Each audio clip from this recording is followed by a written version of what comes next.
नमस्कार, आप देख रहे हैं खबरदार। मैं हूं आपके साथ चित्रा त्रिपाठी। सबसे पहले खबरों को खबरदार के लेंस से देख लेते हैं। भारत के दो राज्यों असम और मिजोरम के बीच मतभेदों की खाई गहरी होती जा रही है। दोनों राज्य इस तरह लड़ रहे हैं जैसे दो दुश्मन देश लड़ते हैं।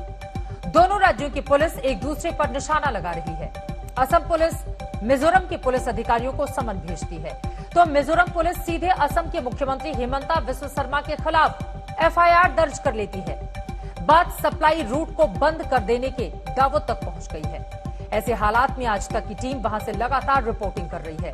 आज इकोनॉमिक ब्लॉकेज यानी आर्थिक नाकेबंदी के आरोपों की जमीनी हकीकत अपनी ग्राउंड रिपोर्ट के जरिए आपके सामने रखेंगे।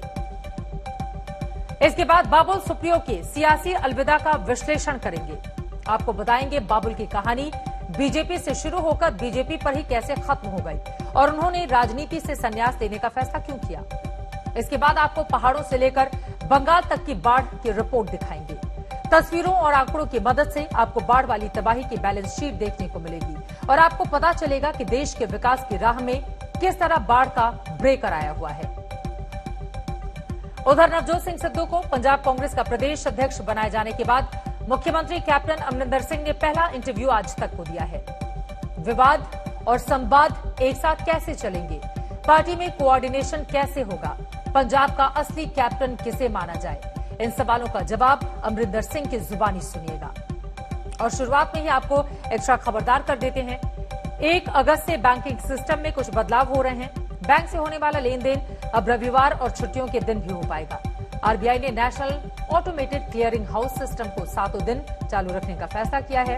इसका मतलब यह है कि जरूरी ट्रांजैक्शन जैसे सैलरी, पेंशन और ईएमआई के भुगतान के लिए शनिवार और रविवार गुजरने का इंतजार नहीं करना होगा। दूसरे बैंक के एटीएम से पैसा निकालना महंगा हो रहा है। एटीएम इंटरचेंज फीस 15 रुपए से बढ़कर 17 रुपए हो जाएगी, जबकि नॉन फाइनेंशियल ट्रांजैक्शन पर लगने वाली फीस 5 रुपए से बढ़कर 6 रुपए हो जाएगी। तमाम लोग अपने बैंक के अलावा दूसरे बैंकों की एटीएम मशीन से पैसे निकालते या फिर ट्रांसफर करते हैं। हर बैंक एक सीमा से ज्यादा बार ट्रांजैक्शन करने पर फीस लेता है। इसे इंटरचेंज फीस कहते हैं। तो चलिए खबरदार में आज की सबसे बड़ी खबर सबसे पहले आप तक पहुंचाते हैं। असम और मिजोरम बॉर्डर पर 26 जुलाई को हुई हिंसक झड़प अब दोनों ही राज्य सरकारों के बीच नाक की लड़ाई बन चुकी है। दोनों राज्यों की पुलिस अब एक दूसरे के खिलाफ एक्शन मोड में है। असम पुलिस ने शुक्रवार को मिजोरम पुलिस के अधिकारियों को समन किया तो मिजोरम पुलिस ने असम के मुख्यमंत्री हेमंता बिस्वा शर्मा के खिलाफ एफआईआर दर्ज कर ली। मिजोरम के वारनगेटी पुलिस स्टेशन में यह एफआईआर मिजोरम पुलिस के एक इंस्पेक्टर की तरफ से दर्ज करवाई गई है। इस मामले में हेमंता शर्मा के अलावा असम पुलिस के 4 वरिष्ठ अधिकारियों, 2 ब्यूरोक्रेट्स और को भी आरोपी बनाया गया है। इन सबके खिलाफ आईपीसी की धारा 307 यानी हत्या के प्रयास और 120B यानी आपराधिक षड्यंत्र रचने की धारा समेत कई अन्य धाराओं में केस दर्ज हुआ है।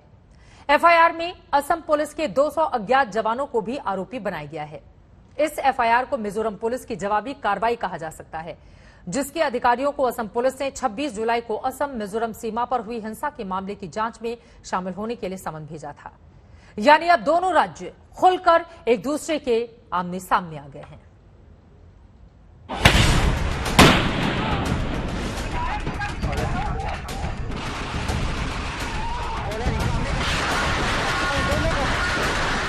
गोलियां चली, पत्थरबाजी हुई, लाठी डंडे चले, वाहनों में तोड़फोड़ हुई, 6 पुलिस वालों और 1 आम नागरिक की जान भी चली गई। आजाद भारत के 2 राज्यों की सीमा पर ऐसी खूनी घटना पहले कभी नहीं हुई।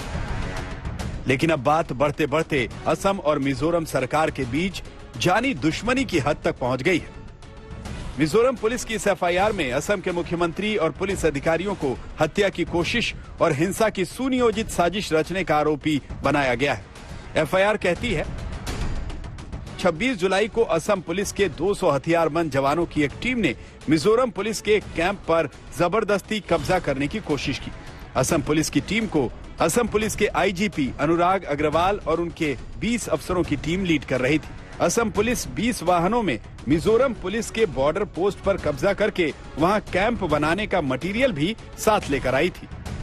एफआईआर के मुताबिक मिजोरम पुलिस संख्या में कम पड़ गई थी और खुद को बचाने की उनकी कोशिशें बेकार साबित होने लगी।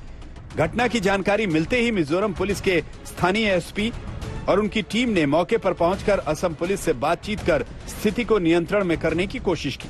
एफआईआर में कहा गया है कि असम पुलिस ने कहा कि ये असम की जमीन है और वो मुख्यमंत्री के आदेश पर वहां असम पुलिस का कैंप बनाने आए हैं।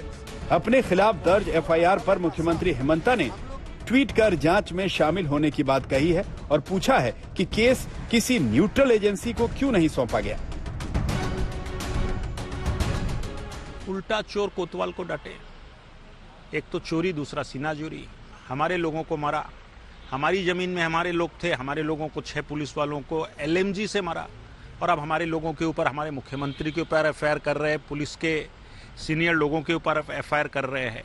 तो इन्होंने ठीक किया है, मिजोरम की सरकार ने ठीक किया है कि हम कॉन्स्टिट्यूशन को नहीं मानेंगे, हम किसी भी न्याय संगत बात को नहीं मानेंगे और वो जिस तरह से आचरण कर रहे हैं उससे माने 2 राज्यों के बीच में रिश्ते खराब होने वाले, अच्छे होने वाले नहीं हैं। और दुनिया देख रही है, देश के लोग भी देख रहे हैं कि वो किस तरह से व्यवहार कर रहे हैं। मिजोरम पुलिस का एक्शन असम पुलिस के उस एक्शन के बाद आया है जिसमें उसने 26 जुलाई की हिंसा को मिजोरम पुलिस की मिली भगत का सनसनीखेज आरोप लगाया। असम पुलिस ने मिजोरम पुलिस के 6 डिप्टी कमिश्नर और एसपी रैंक के अधिकारियों को समन भेजकर 1 अगस्त को पूछताछ के लिए बुलाया। समन में कहा गया है कि एक उचित और विश्वसनीय जानकारी मिली है कि मिजोरम पुलिस ने कथित अपराध किया है। असम पुलिस ने मिजोरम पुलिस के अधिकारियों पर आरोप लगाया है कि उनकी तरफ से बॉर्डर पर स्थानीय लोगों को हथियार और विस्फोटक बांटे गए। इस बीच असम पुलिस ने मिजोरम बॉर्डर पर जवानों की तैनाती में कई गुना बढ़ोतरी कर दी है। साथ ही नए कैंप और बंकर भी तैयार करने शुरू कर दिए हैं। हमारी जो इन्फॉर्मेशन है, उनके सिविलियंस के हाथों में भी एक्सप्लोजिव्स हैं, गन्स डिस्ट्रीब्यूट हो चुके हैं, एमिनेशन बहुत वो सिविलियंस में बांट दिए हैं। उनके काफ़ी सिविलियंस एक्स मिलिटेंट्स भी हैं, तो शायद उनको ट्रेनिंग भी रेडी मिल चुका है। बहुत उनके तरफ से आगे अग्रेसिवली मूवमेंट बढ़ रहा है, जिसके वजह से we have to stop them at some point. हमारी सिटीजन्स को भी हमको सिक्योरिटी अश्योर करना है। इसी प्रोसेस में हम हमारे पॉइंट्स सेटअप कर रहे हैं। असम और मिजोरम दोनों राज्यों की पुलिस एक दूसरे पर आरोप लगा रही है और दोनों राज्यों की सरकारें भी एक दूसरे को जिम्मेदार ठहरा रही हैं। मिजोरम से राज्यसभा के इकलौते सदस्य के वनलाल वीना ने बॉर्डर पर हिंसा के बाद असम पुलिस को सार्वजनिक रूप से धमकी दी थी और अब असम के काचर जिले के बीजेपी के एक विधायक कौशल राज ने मिजोरम सरकार को सबक सिखाने की धमकी दी है। আপনারা যে মিজোরামের প্রতি যে অর্থনৈতিক অবরোধ করেছেন, সেই অর্থনৈতিক অবরোধকে আমি ব্যক্তিগতভাবে আমরা সমর্থন করি। আর আপনাদের সবাইকে আমি অনুরোধ করব যে মিজোরাম হয়তো ভুলে গেছে, যে মিজোরাম এটা জানে না হয়তো যে আমরা যদি এখান থেকে গ্যাস সিলিন্ডার না পাঠাই, আমরা যদি এখান থেকে তেল না পাঠাই, আমরা যদি এখান থেকে চাল না পাঠাই, আমরা যদি এখান থেকে এসেন্সিয়াল জিনিস যে সমস্ত সামগ্রী, এই সমস্ত সামগ্রী যদি আমরা না পাঠাই তো মিজোরাম পুলিশ, মিজোরাম সরকার, মিজোরামের মানুষ না খেয়ে মরবে। भड़काऊ बयान के जवाब में भड़काऊ बयान, आरोप के जवाब में आरोप, कानूनी कार्रवाई के जवाब में कानूनी कार्रवाई। असम और मिजोरम के बीच जानी दुश्मनी वाले शोले भड़क रहे हैं, फिर चाहे वो दोनों राज्यों की पुलिस हो, सरकार हो या मुख्यमंत्री। It is the 200th Assam Armed Police and Mizoram Armed Police with their machine guns were firing at each other, and the reason is that because Assam policemen crossed over, tried to capture the game, and firing started. Assam और मिजोरम के बीच पहले गोलियां चली और अब जिस तरह की जुबानी फायरिंग हो रही है वो चिंता की बात है।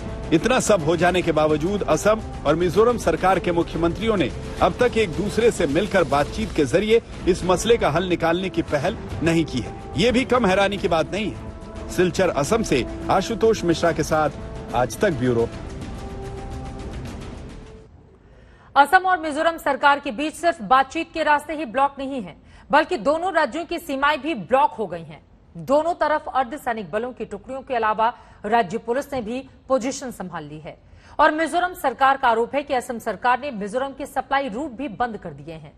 हालांकि असम सरकार का दावा है कि मिजोरम से आने जाने वाले वाहनों पर कोई पाबंदी नहीं लगाई गई है, बस उनकी सघन चेकिंग के आदेश दिए गए हैं।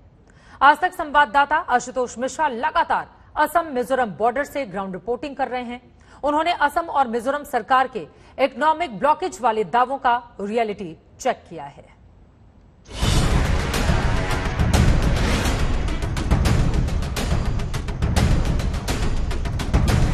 मिजोरम आरोप लगा रहा है, असम इनकार कर रहा है।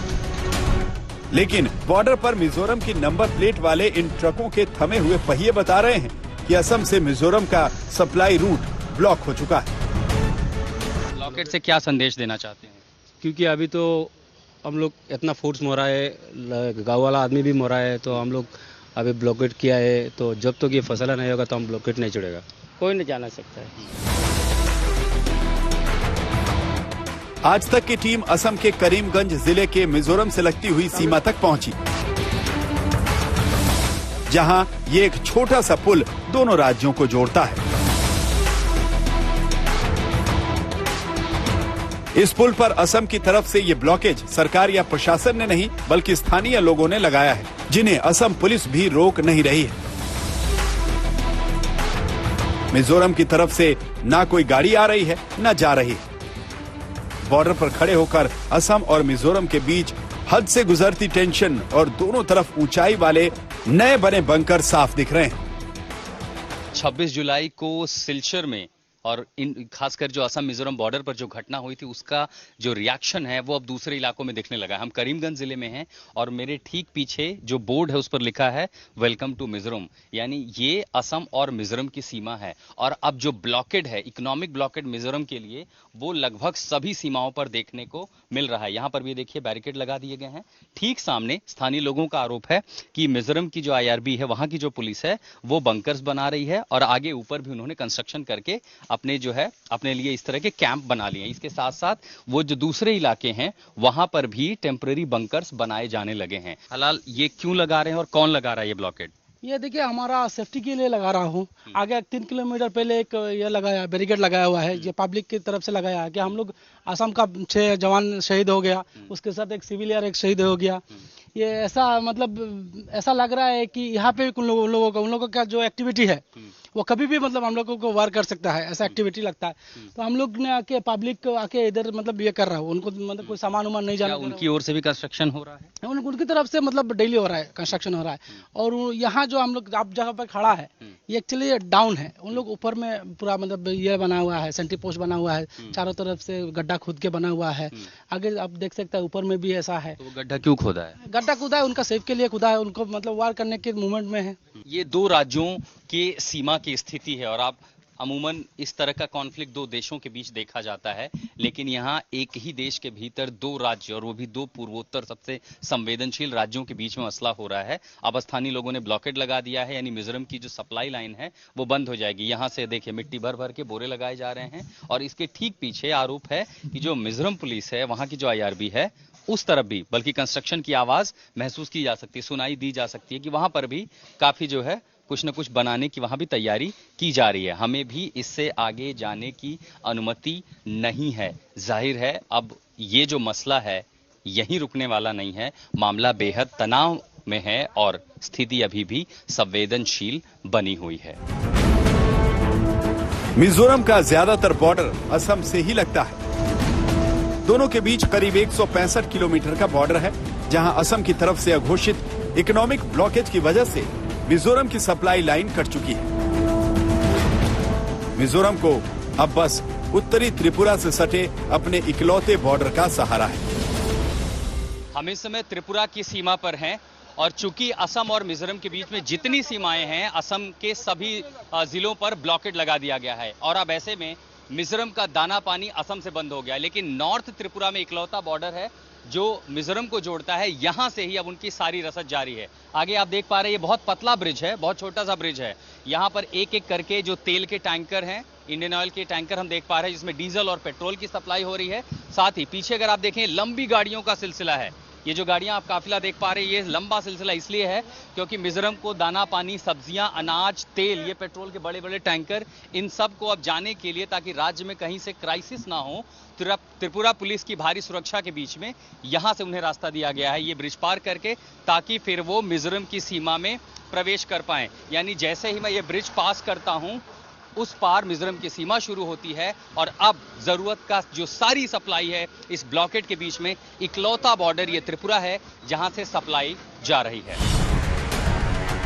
मिजोरम त्रिपुरा के इस इकलौते बॉर्डर पर पहले कभी इतनी आवाजाही नहीं देखी गई।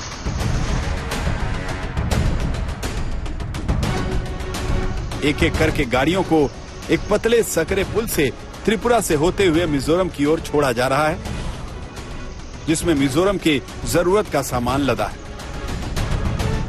कितने दिन से पहुंचा रहे हैं सामान? तो कल से लोड किया था, कल लोड किया था। अच्छा, और आज लेके जा रहे हैं वहां पे? पहले भी ले जाते थे यहाँ से या फर्स्ट टाइम आया हूँ? फर्स्ट टाइम जा रहे हैं यहाँ से लेकर के। कितना सामान है? थोड़ा है या ज्यादा है? थोड़ा है। अच्छा, अंडर लोड है। त्रिपुरा पुलिस की भारी सुरक्षा के बीच में जरूरत का सभी सामान ट्रकों और गाड़ियों में दोनों सीमाओं को जोड़ने वाले ब्रिज से मिजोरम की तरफ जा रहा है। यहाँ अब मिजोरम की जो सप्लाई है वो बढ़ी है या ये यूजुअल ट्रेड बॉर्डर है? ना, थोड़ी तो बढ़ी है। यहाँ पे ऑन एन एवरेज इतनी व्हीकल्स नहीं जाती थी, हेवी व्हीकल्स नहीं जाती थी। अभी मतलब जो ट्रेडर्स है, for whatever reasons, they are preferring this route. So कुछ ट्रेड बढ़े, as you can see vehicles are huge convoy. Yeah, actually. So now people are preferring this route. I hope अभी जब तक things do not normalize in the other side. Assam से तनाव के बीच मिजोरम को त्रिपुरा से राहत मिली है, लेकिन ये राहत फौरी है क्योंकि इस एक रास्ते से मिजोरम की जरूरतें पूरी नहीं होंगी। ऐसे में जरूरी है कि जल्द से जल्द दोनों राज्यों के बीच बातचीत के रास्ते खोले जाएं। असम ने जब मिजोरम का दाना पानी रोक दिया है तो अब त्रिपुरा मददगार बन गया है मिजोरम के लिए। जो इकलौती सीमा है उत्तर त्रिपुरा में, चाहे सब्जियां हों, फल हों, अनाज हों, तेल हो, पेट्रोल, डीजल, ये सब कुछ अब उत्तर त्रिपुरा की इस सीमा से मिजोरम भेजा जा रहा है। ये इसलिए कि ताकि उस राज्य को दिक्कतें ना हो। हालांकि उसकी सबसे ज्यादा सीमाएं मिजोरम से लगती हैं, लेकिन अब ऐसी स्थिति हो गई है जब आर्थिक ब्लॉकेड लग गया है, तब त्रिपुरा से रास्ता खोला गया है और ये जो बड़े बड़े गाड़ियां जा रही हैं सामान लेकर के, ये त्रिपुरा पहुंचने की कोशिश कर रहे हैं और इसी रास्ते से हम अब मिजोरम की सीमा में प्रवेश कर रहे हैं। असम के बाद आज तक अब मिजोरम की सीमा में प्रवेश कर रहा है। हम आपको उन जगहों पर भी ले चलेंगे वो तस्वीरें दिखाने के लिए और मिजोरम का पक्ष जानने के लिए कि आखिर इस विवाद पर उसका क्या कहना है। फिलहाल त्रिपुरा और असम, त्रिपुरा और मिजोरम की सीमा के बीच संजय कुमार के साथ मैं आशुतोष मिश्रा, आज तक। कहते हैं कि राजनीति में रिश्ते सिर्फ अपना नफा नुकसान देखकर बनाए जाते हैं और तोड़े भी जाते हैं। आज पूर्व केंद्रीय मंत्री और पश्चिम बंगाल की आसनसोल सीट से बीजेपी सांसद बाबुल सुप्रियो ने बीजेपी से अपने सारे रिश्ते तोड़ दिए। ना वो अब बीजेपी के सांसद रहेंगे, ना नेता, और मंत्री पद तो उनसे पहले ही मोदी सरकार ले चुकी थी, जिसके बाद से बाबुल सुप्रियो अपनी प्रिय पार्टी से खासे नाराज चल रहे थे। बाबुल सुप्रियो ने अपने फेसबुक अकाउंट पर बांग्ला भाषा में राजनीति से संन्यास का ऐलान किया है।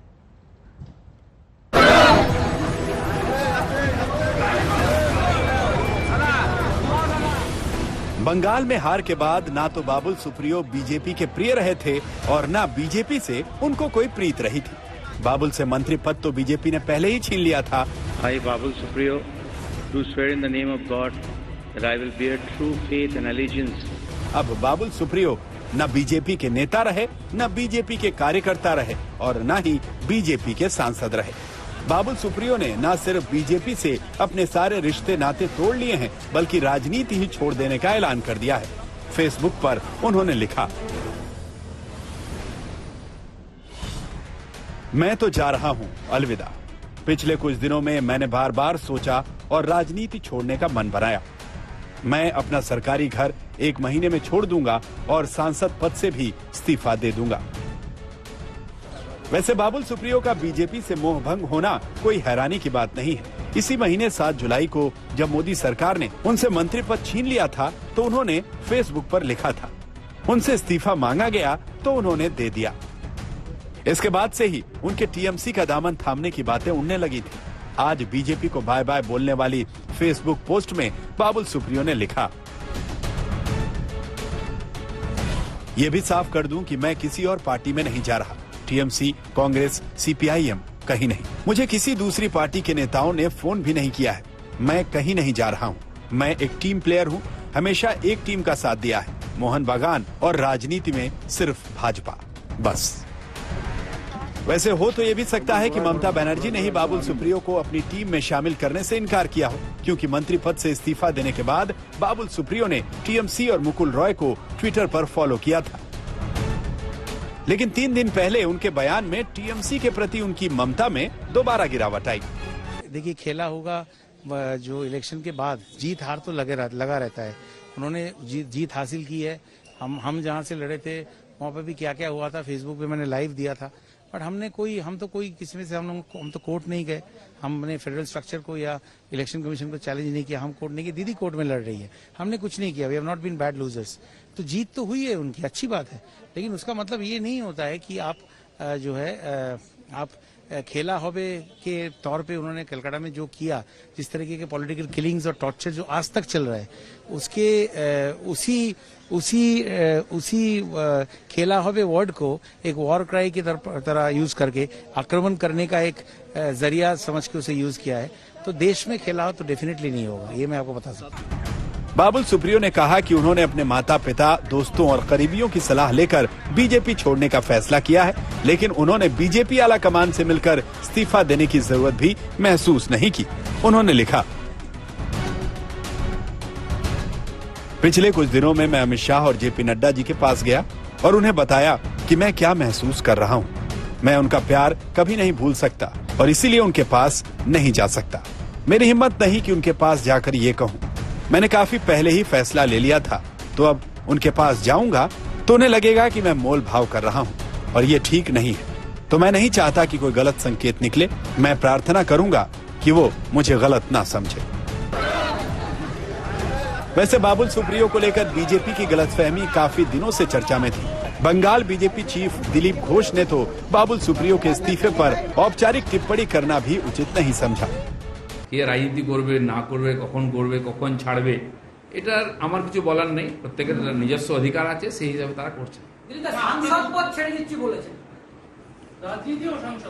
উনি কি রিজাইন করেছেন? আপনারা খবর করুন, ঠিক আছে। মাসির গোপ হলে মেসো বলবো কি মাসি বলবো, গোপ তো বেরো। তো উনি আছেন, উনি এখন লোকসভায়ও আছেন, हमारे सहकर्मी आचेन, एमपी आचेन। राजनीति में आने से पहले बाबुल सुप्रियो मशहूर प्लेबैक सिंगर हुआ करते थे। 2014 में जब वो बीजेपी के रंग में रंग गए थे तो उनके लिए मानो होली हो गई थी। होली के दिन बोलो, होली के दिन बोलो, होली के दिन दिल खिल जाते, रंगों में रंग मिल जाते, होली है। लेकिन जब बीजेपी ने उनका दिल तोड़ दिया और उनके मन से बीजेपी के सारे रंग उतर गए, तो अब उनके दिल में कुछ इस तरह के विचार आ रहे होंगे। ये जो मोहब्बत है, ये उनका है काम, हर महबूब का जो बस लेते हुए ना मर जाए, मिट जाए, हो जाए बदनाम, तो छोड़ो भी जाने गया, हम ना करेंगे प्यार, रहने तो छोड़ो भी जाने गया, हम ना करेंगे प्यार। और इस तरह बाबुल सुप्रियो की राजनीति बीजेपी से शुरू हुई और बीजेपी पर ही फिलहाल खत्म भी हो गई है। बाबुल सुप्रियो ने लोकसभा चुनाव 2014 से ठीक पहले राजनीति में कदम रखा और बीजेपी में शामिल हो गए थे। पार्टी में शामिल होते ही उन्हें बीजेपी ने पश्चिम बंगाल के आसनसोल लोकसभा सीट से टिकट दे दी। बाबुल ने टीएमसी का दबदबा होने के बावजूद अपनी सीट पर बीजेपी को जीत दिला दी। बाबुल की जीत के बाद उन्हें नरेंद्र मोदी सरकार में केंद्रीय मंत्री बना दिया गया। मोदी सरकार के कैबिनेट में रहते हुए शहरी विकास मंत्रालय, आवास और शहरी गरीबी उपशमन मंत्रालय और भारी उद्योग एवं सार्वजनिक उपक्रम मंत्रालय का कामकाज देखा। बंगाल विधानसभा चुनाव में बीजेपी ने बाबुल को टॉलीगंज विधानसभा सीट से टिकट दे दी, लेकिन बाबुल सुप्रियो विधानसभा चुनाव में हार गए। इसके बाद कैबिनेट विस्तार से पहले उनसे मंत्री पद छीन लिया गया और अब बाबुल सुप्रियो ने बीजेपी से अपने सारे रिश्ते ही खत्म करने का ऐलान कर दिया है। ये तो बात हो गई बाबुल सुप्रियो और बीजेपी की। आगे बढ़ते हुए अब मौसम के मिजाज की मूसलाधार बारिश और बाढ़ की हर साल तबाही का एक नया एपिसोड लेकर आती है और हमारा सिस्टम हर साल बाढ़ के सामने विवश हो जाता है। इस समय हिमाचल प्रदेश और उत्तराखंड से लेकर झारखंड, ओडिशा, बंगाल तक बारिश, बाढ़ और भूस्खलन ने कहर मचाया हुआ है। जबरदस्त आर्थिक नुकसान के अलावा लोगों को अपनी जान गंवानी पड़ रही है। हमारे देश के लाखों लोगों को हर साल अपने जीवन में होने वाली इस तबाही से स्वतंत्रता चाहिए। आज हमने पहाड़ी इलाकों से लेकर कोलकाता जैसे शहरों के मोहल्लों तक बाढ़ से हुई तबाही पर संपूर्ण वीडियो रिपोर्ट तैयार की है। पहले इस खबर को तस्वीरों के जरिए समझिए, इसके बाद आंकड़ों के लेंस से इस मुसीबत को दिखाएंगे आपको।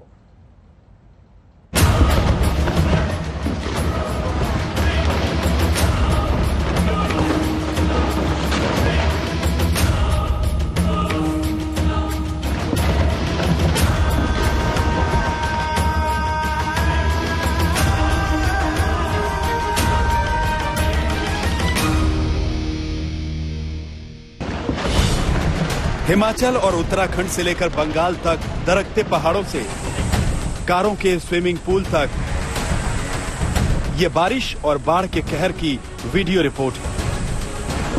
ये टूटकर गिरती चट्टानों और सारी सीमाओं को तोड़कर आगे बढ़ते पानी की रिपोर्ट है।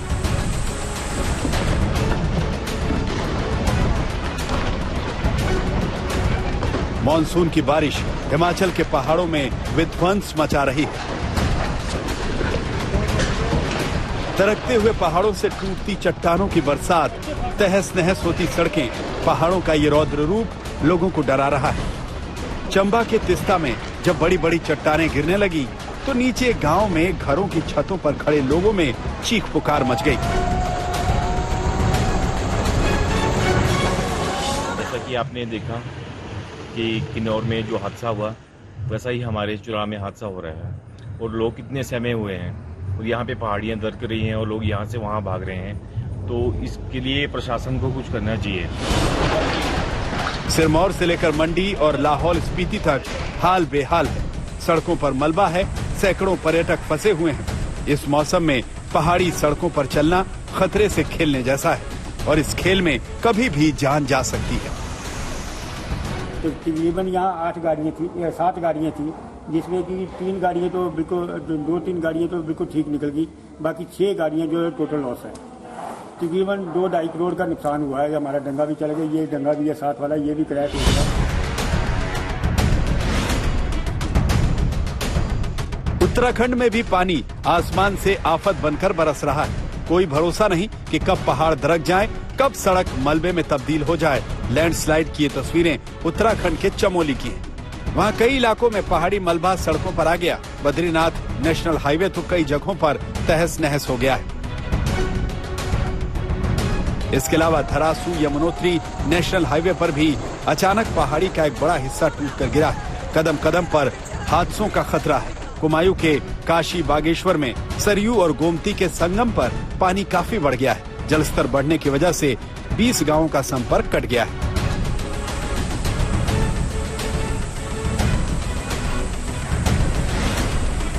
बंगाल, ओडिशा और झारखंड, पूर्वी भारत के इन 3 राज्यों में मॉनसून की दूसरी पारी कहर बनकर बरसी।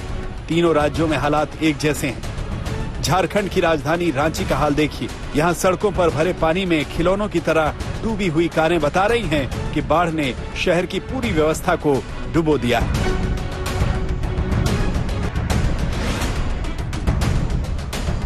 रांची के ग्रामीण इलाकों में भी ऐसी ही तस्वीरें हैं।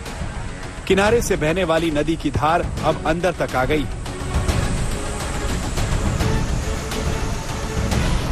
झारखंड से आगे बढ़ें तो बंगाल का भी यही हाल है। आसनसोल में पानी से लबालब जिस जगह पर जान जोखिम में डालकर लोग मस्ती करते हुए दिखाई दे रहे हैं, वो दरअसल एक पुल है। नीचे बहने वाली गौरी नदी पुल के ऊपर आ चुकी है, लेकिन लोग बेपरवाह। दूर दूर तक मकानों की पहली मंजिल पानी में डूबी हुई नजर आ रही है। लोग ऊपरी मंजिलों पर शरण ले रहे हैं। बंगाल की राजधानी कोलकाता में करीब 1 हफ्ते से हो रही बारिश ने शहर के गली मोहल्लों में जबरदस्त जल भराव कर दिया है।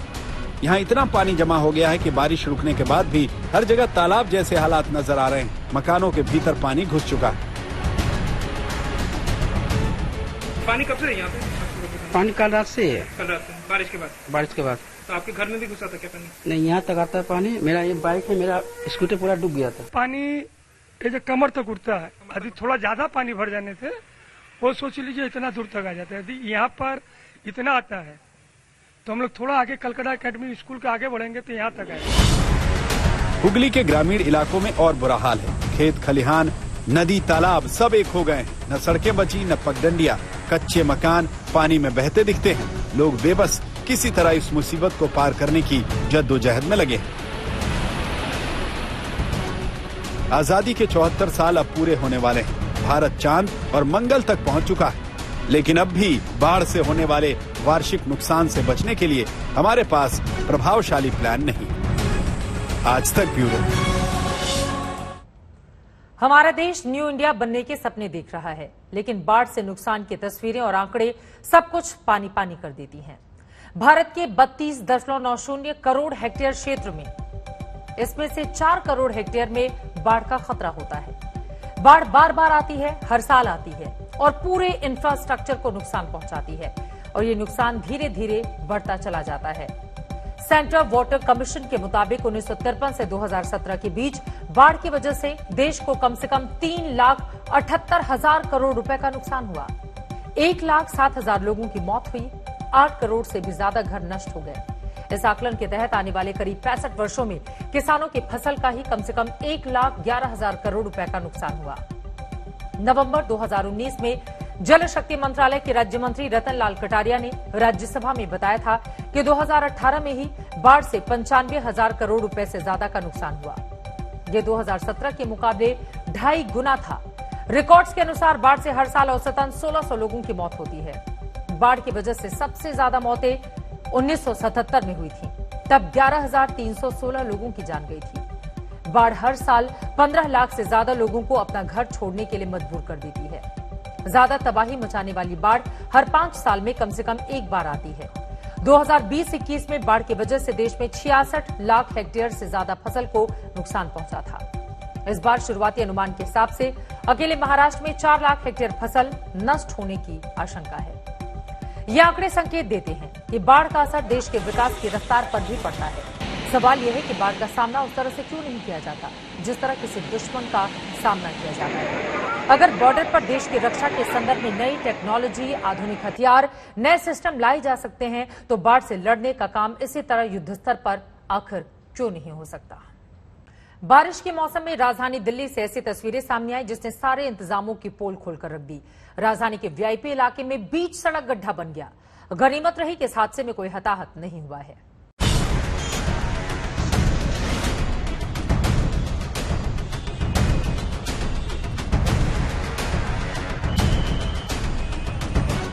हौज खास जैसा वीआईपी इलाका,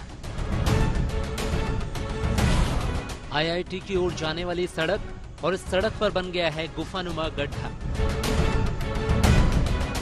बारिश के मौसम के बीच सड़क पर बने इस गड्ढे ने उन सारे दावों की पोल खोलकर रख दी है जो मॉनसून से पहले दिल्ली सरकार और तमाम एजेंसियों की ओर से किए गए।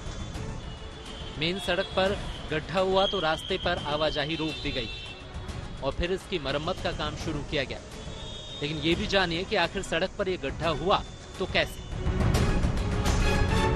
आईआईटी के नजदीक सड़क पर काफी चौड़ा और गहरा गड्ढा हो गया है। सड़क धंस गई है और ये अपने आप में हैरानी की बात है क्योंकि दिल्ली में बारिश के दिनों में ऐसी तस्वीर आम हो गई है। यहाँ पर जो सामने तस्वीर नजर आ रही है इसमें ये देखने के लिए मिल रहा है कि यहाँ से एक पाइपलाइन जा रही है, सीवर की ये पाइपलाइन है और जो पानी बहता हुआ आप देख रहे हैं इसे एक बड़ी वजह माना जा सकता है मिट्टी के कटाव का। और मिट्टी का कटाव होता रहा बार बार यहाँ पे और उसके बाद सड़क यहाँ पर धंस गई। करीब यहाँ पर 15 फीट से ज्यादा गहराई है और 20 मीटर चौड़ा ये गड्ढा है। स्थानीय विधायक भी मौके पर पहुंच गए और बारिश के मौसम में बदइंतजामी की बात मानने की जगह इस बात का शुक्र मनाते नजर आए कि हादसे में कोई हताहत नहीं हुआ। और यहाँ को इसको बैरिकेड करके हमने जितने भी प्रिकॉशंस लेने थे हमने ले लिए। तो ना तो किसी लाइफ का नुकसान हुआ, ना किसी प्रॉपर्टी का नुकसान हुआ। और जो नाला का एक लीकेज अभी हमने नोट किया है, तो जल बोर्ड के सारे लोग आ रहे हैं और इसको हम नाले को प्लग करेंगे और फिर इसको रिस्टोर कर देंगे। दिल्ली में अभी भले ही बारिश न हो रही हो, लेकिन राजधानी पर मॉनसून का संकट बना हुआ है। कुछ दिनों तक सूखी सूखी सी यमुना में अब भयानक लहरें उठ रही हैं। हथनी कुंड बैराज से छोड़ा गया पानी दिल्ली में कोहराम मचाने पर आमादा है। शुक्रवार के मुकाबले यमुना का जलस्तर कुछ घटा भले ही हो, लेकिन खतरा अब भी बरकरार है।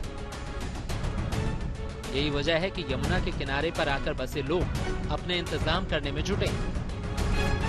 शुक्रवार को यमुना नदी का जल स्तर खतरे के निशान के ऊपर पहुंच गया था, लेकिन शनिवार की सुबह ये खतरे के निशान से नीचे चला गया है। लेकिन अब भी खतरा उन तमाम लोगों के लिए बरकरार है जो नदी किनारे रहते हैं।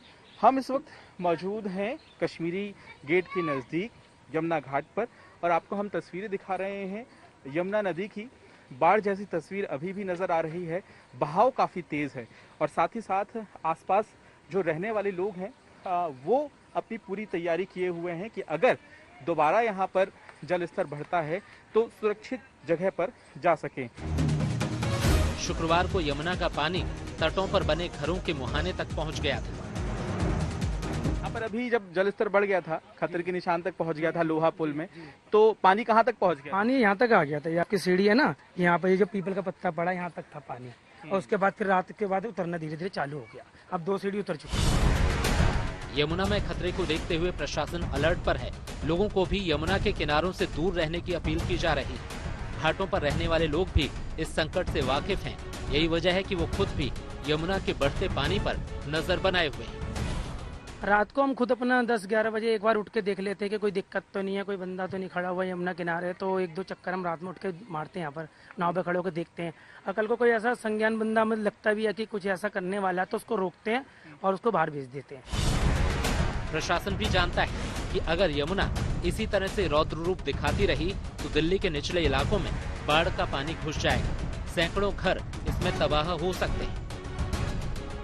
यमुना का जल स्तर बढ़ता है तो गढ़ी मांडू, उस्मानपुर, वजीराबाद, ISBT, चिल्ला, ओखला के इलाके, सरिता विहार और कालिंदी कुंज के इलाकों में मुसीबत बढ़ सकती है। यही वजह है कि खतरे को देखते हुए यमुना के किनारे बसे लोग सतर्क हैं और प्रशासन भी पूरी तरह से अलर्ट है। दिल्ली से पंकज जैन के साथ आज तक ब्यूरो।